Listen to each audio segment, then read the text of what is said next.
Salut à tous et à toutes, salut les amoureux du ballon rond, très heureux de savoir que vous êtes nombreux de nous suivre sur notre mag Sport D143. Comme vous le savez, si c'est la première fois de nous suivre sur cette mag, j'aurais aimé que vous puissiez vous abonner, vous activer aussi la cloche de notification pour rater aucun de nos nouveaux contenus. Donc, on continue avec les transferts de nos léopards.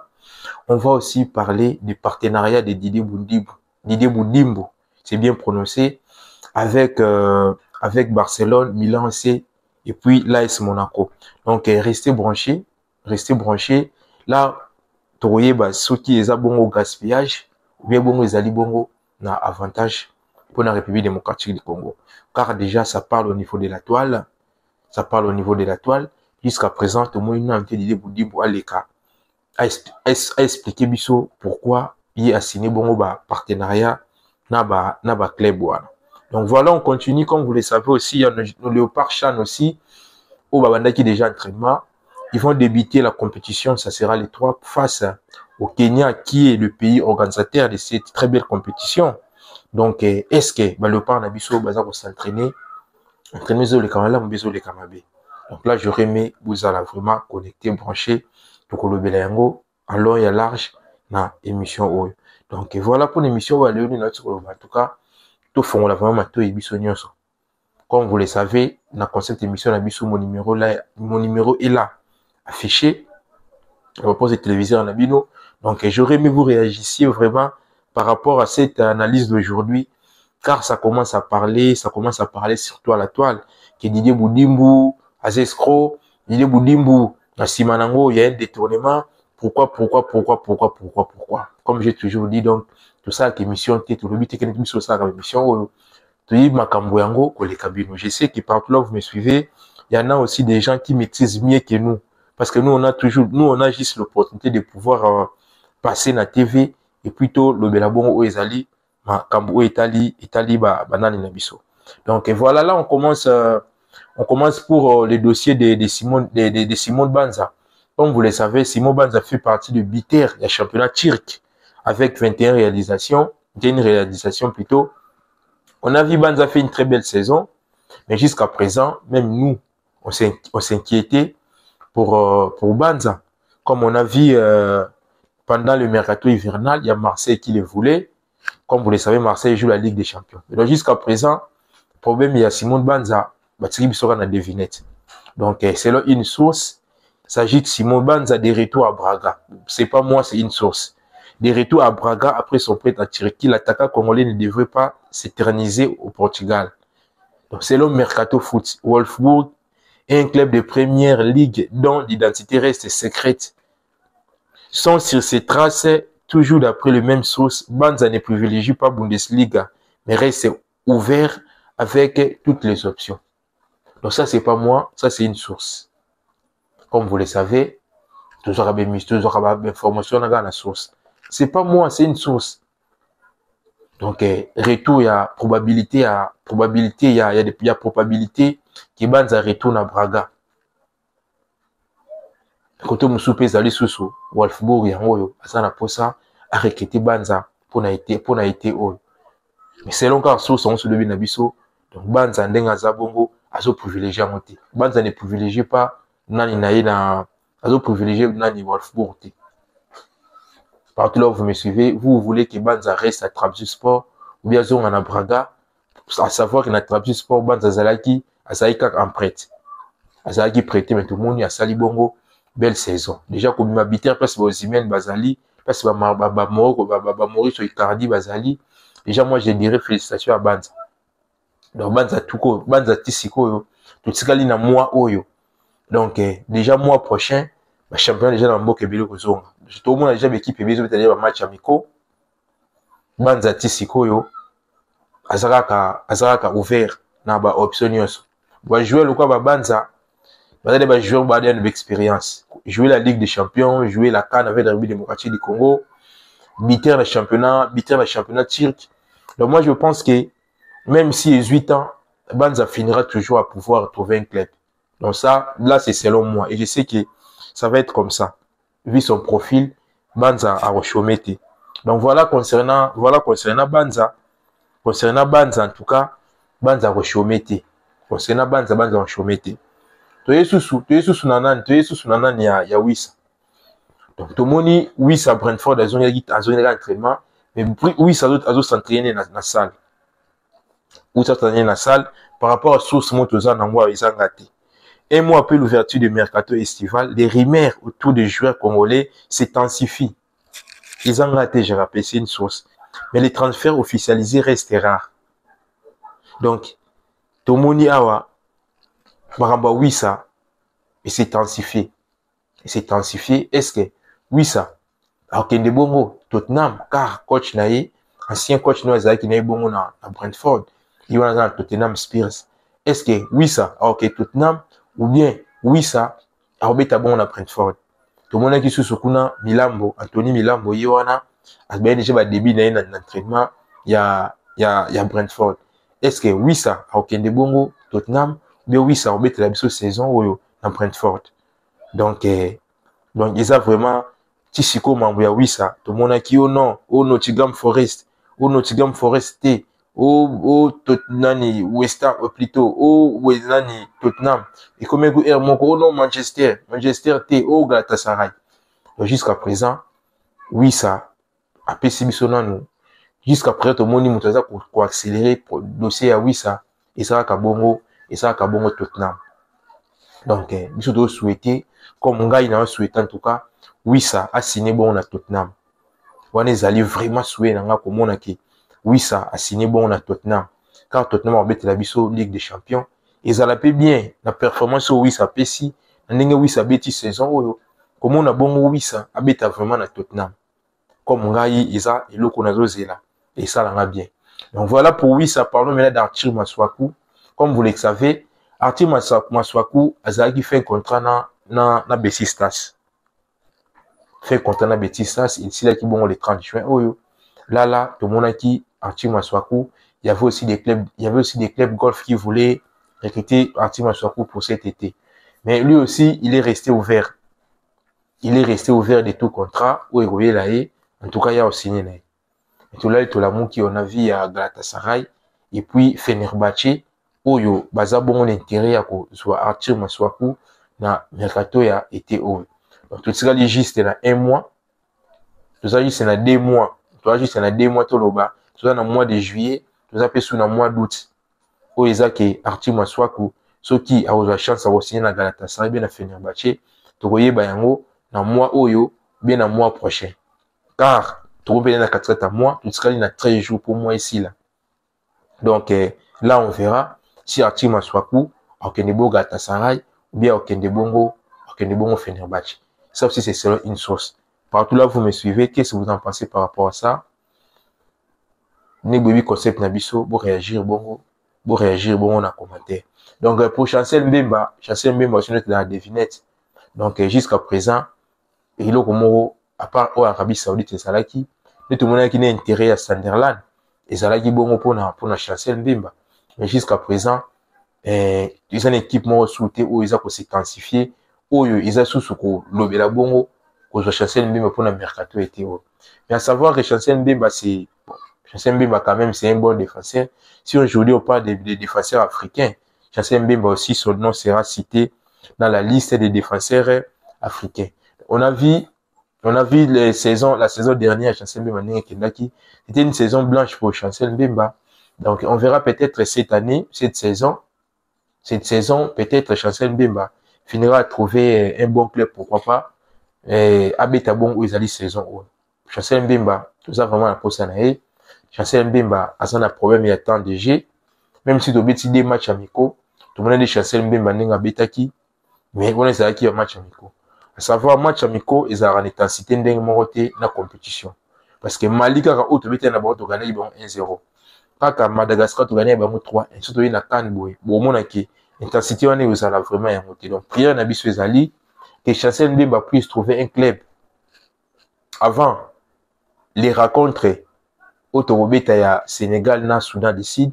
En tout cas si Chancel Mbemba trouvera un club avant ces rencontres, ça nous fera vraiment du bien. Pourquoi pas, car Boyebi Chancel Mbemba c'est un joueur de vestiaire, Chancel Mbemba aza joueur oyo soki Chancel Mbemba aza na nsima na biso tozalaka assuré par rapport ya performance, par rapport ya ndenge Chancel Mbemba adirigeaka bongo équipe, expérience na ye en tout cas to bénéficiera nango.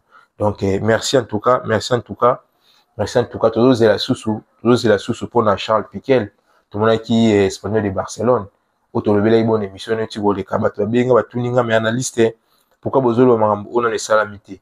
Il y a des pourparlers. Quand il y a des pourparlers, tolobelaka yango parce qu'il y a des pourparlers. Tolobelaka yango. Donc voilà, Moutoussamy aussi a repris l'entraînement l'équipe Nea Siva Sport.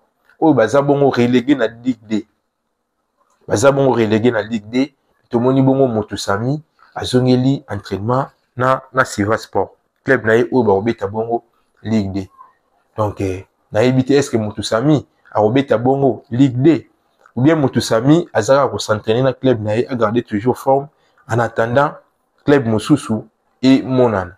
Donc neti ngana oloba toujours Moutoussamy en tout cas comme on a Moutoussamy na deuxième division en tout cas neti nga boye au player ngate.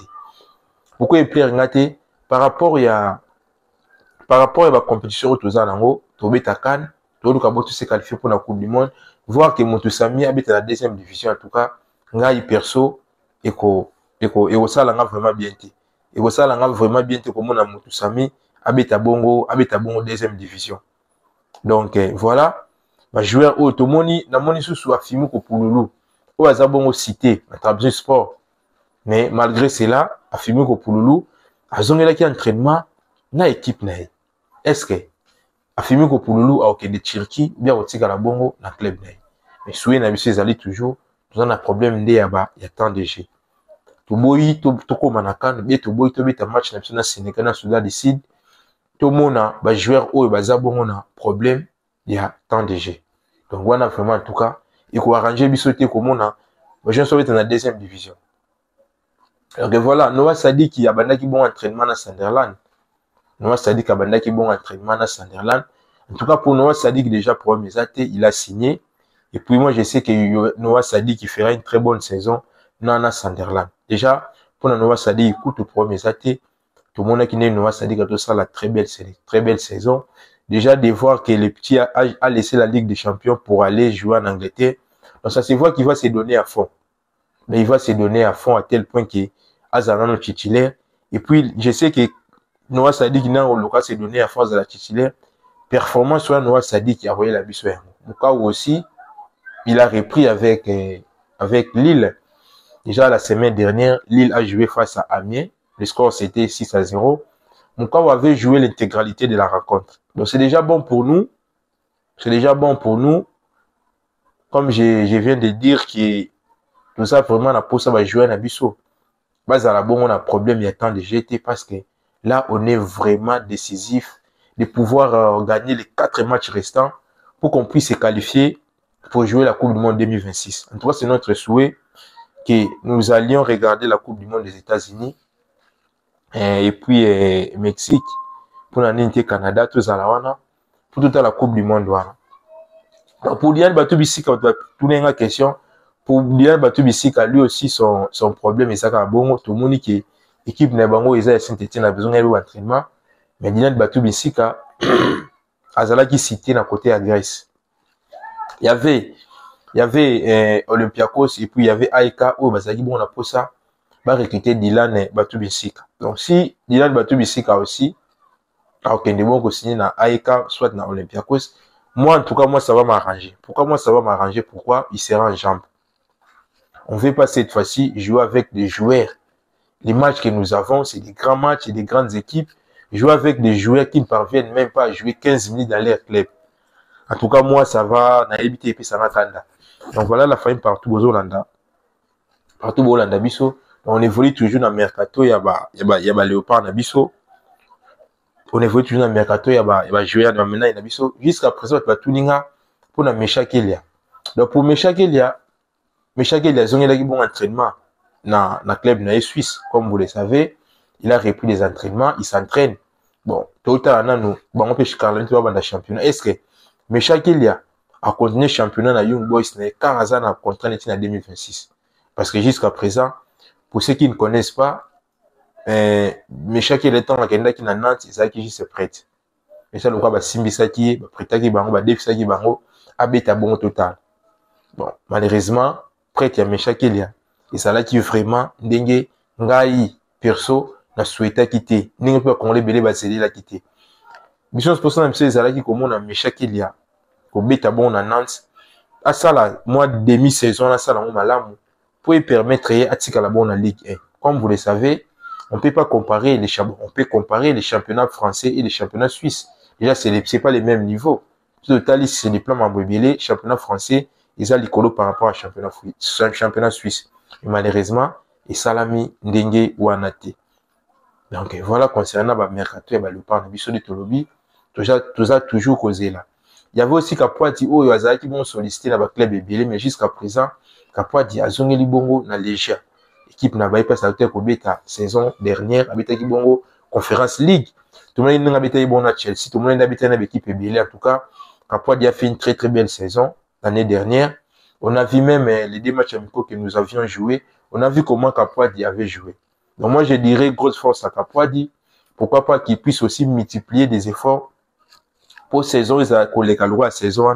Car moi je sais qu'après la CAN, parce qu'on va se qualifier pour la Coupe du Monde aussi, après la Coupe du Monde, moi, je sais que Kapouati dit pourquoi pas Valère Marchand n'est pas matin. Tout comme on a bon dans la première ligue, pourquoi pas dans la Liga, puis pourquoi pas dans la Ligue française. On a pu Kapouati dans la PSG, pourquoi pas Kapouati dans Marseille, Kapouati dans Lyon. Donc moi les ali bon souhait na biso comme on a.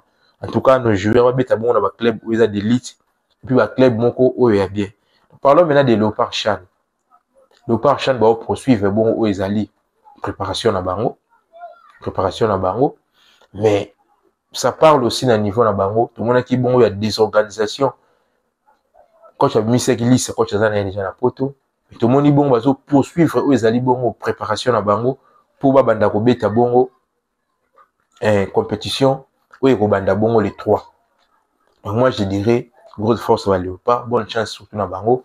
Mais moi je dirais aussi na Fekofana ministère na biso en tout cas, moi sérieux où ils a bon na Léopard A et il y a peine Léopard Chan. Et il y a peine à Léopard Chan, des boyebi, tout ça déjà na deux coupes ya Chan. Mais si le balo bela bato ou ba gagner Chan, le sobazo le bazo le bela compétition ils a bon Chan. Ba mon na première édition biso to soit kiango et puis tout ça bon on a deux coupes où ils a bon ya Chan. Donc de voir que comment il a vraiment et beti zongi, en tout cas ils a au kitsa où ils a libongo, où ils a bon coach na biso.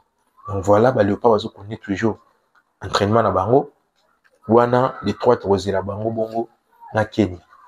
Donc voilà la famille partout aux Hollandais. Partout aux Hollandais, en tout cas, vous commentez, vous s'abonner, vous activer les notifications. Parlons maintenant, il y a partenariat, il y a Didier Boudimbo dans Barcelone, et puis partenariat, il y a Didier Boudimbo dans AS Monaco.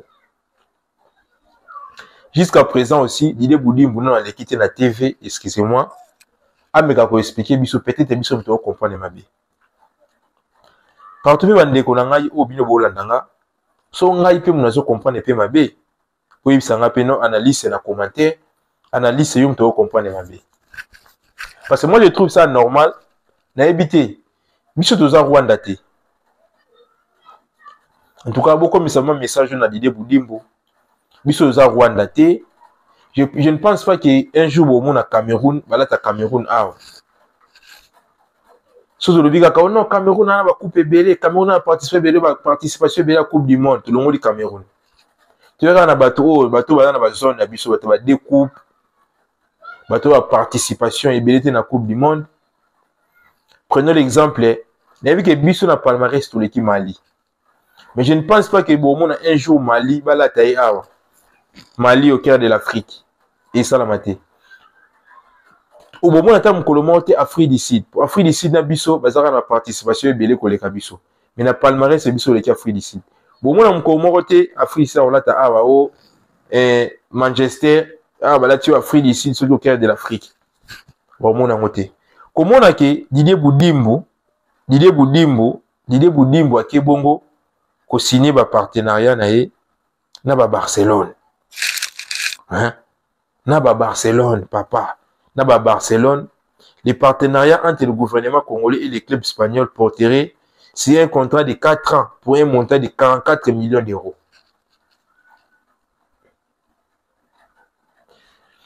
44 millions d'euros. Aussi longtemps. Tous en a stade été.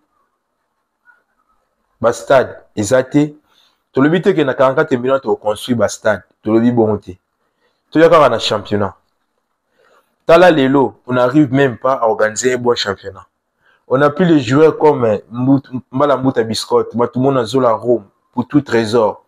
Les Joël Kimwaki, les Gladys Bokese, les Chiquito Lema, qui encore, mais les joueurs, les Louvumbu, les joueurs locaux là-bas, Bolingi, les joueurs locaux là-bas, attends, les joueurs locaux là-bas, nani, Bolingi, les joueurs locaux là-bas, Meshaki Ilia.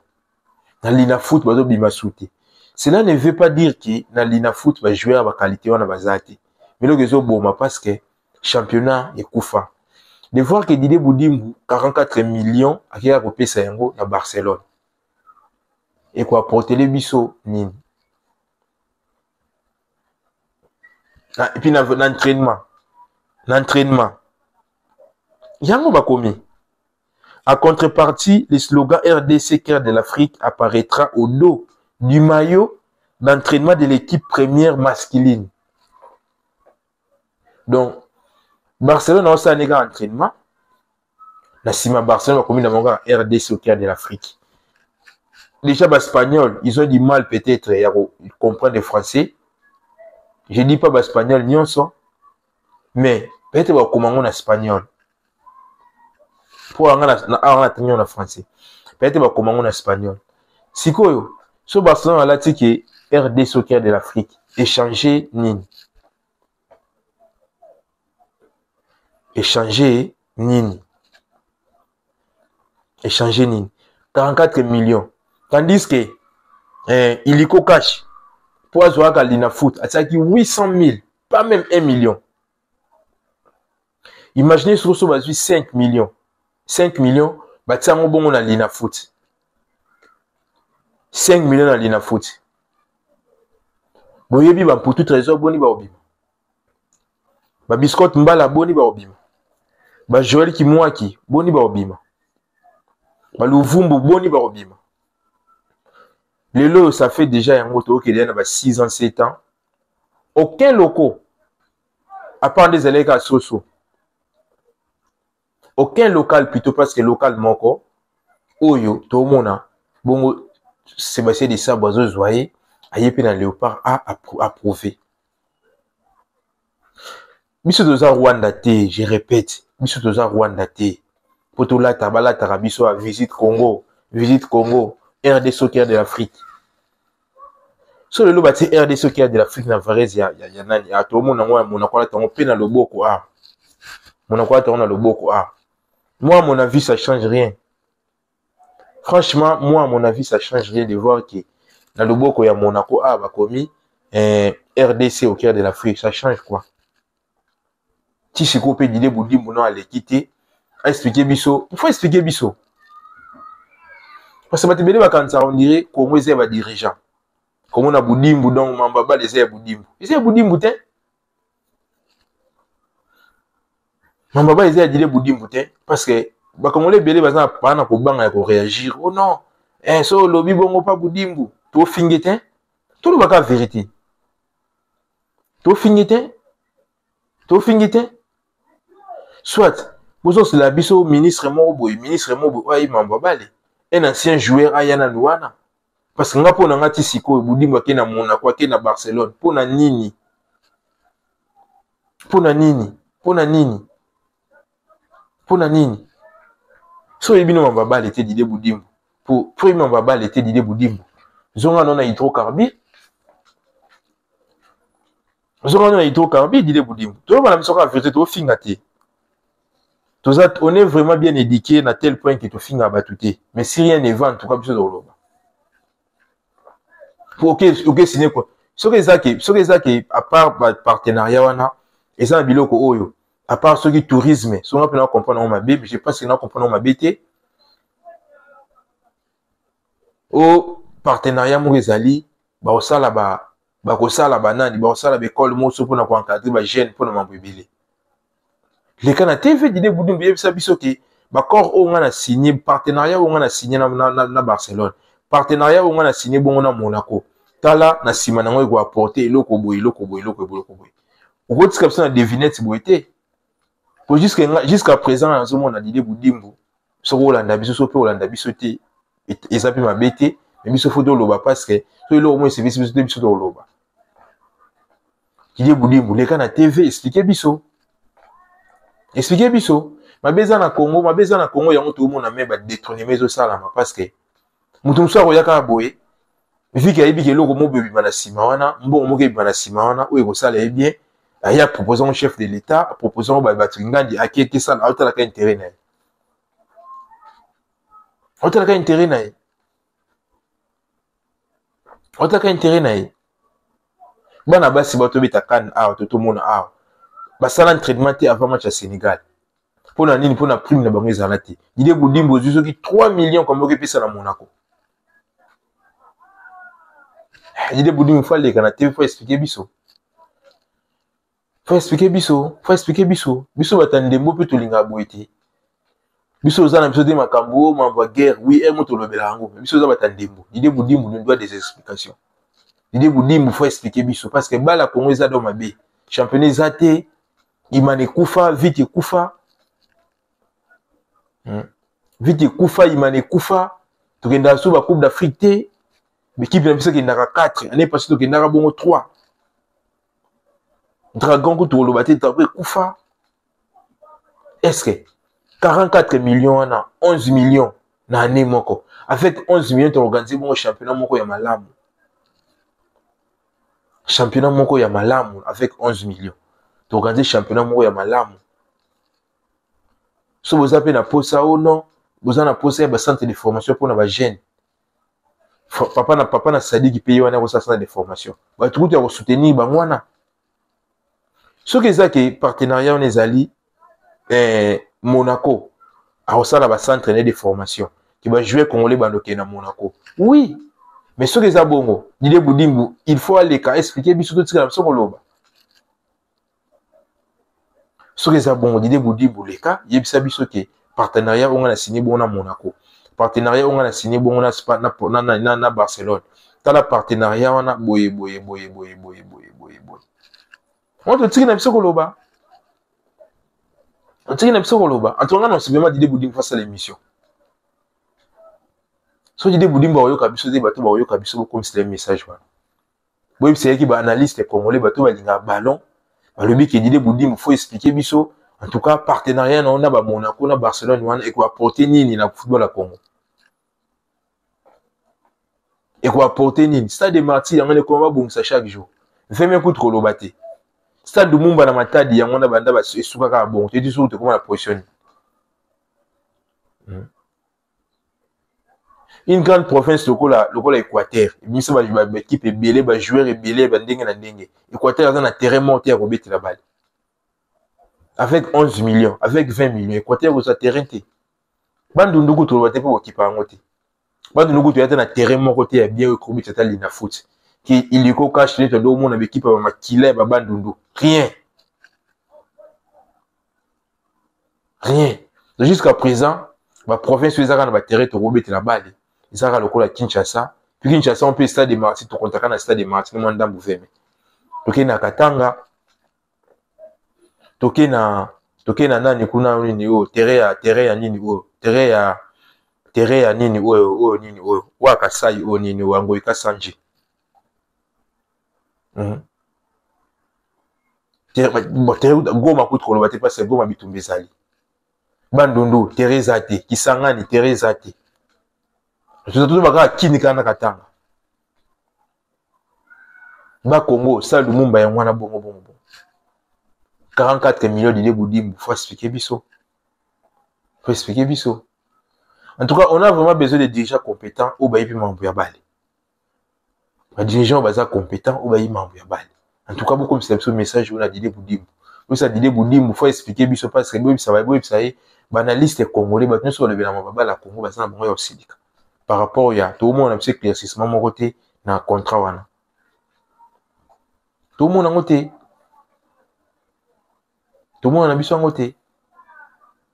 Tout le monde en côté. C'est mieux que vous imbo quand tu kembi samso lina foot. Vous avez si ba dragon, vous avez si ba vita. Ba terrain annexe ils a rasouté. Ba terrain miki ba quartier on doit jouer. Ils a rasouté. Ba terrain ça miki boteka. Là tu commis un problème. Pour mon équipe nationale comme ça bana poto. To boy ite ba zara ba congolais. Et ça la rabiso peut bien comment on a pu que jouer mo ba betara na Anjili. Jouer mo betara na Bumbu, jouer mo betara na Ngingiri. Alors moi malé ti et puis mon équipe nationale. Comme à l'époque tout le monde va pas pour tout trésor. Tout le monde va chiki tolema, tout le monde va geta di kilu, tout le monde va gdadis bokese, tout le monde va matuzola, tout le monde va roum, tout le monde va roum, papa, VM, martyr, vite, papa, léopard, ça fait aussi plaisir. Ça fait plaisir aussi. Ça fait plaisir. Donc l'idée vous dit moi en tout cas, biso vraiment tout ça pressé à kuyeba partenariat wana ya biso na ba club wana. Tout ça vraiment pressé, ya koyeba yango.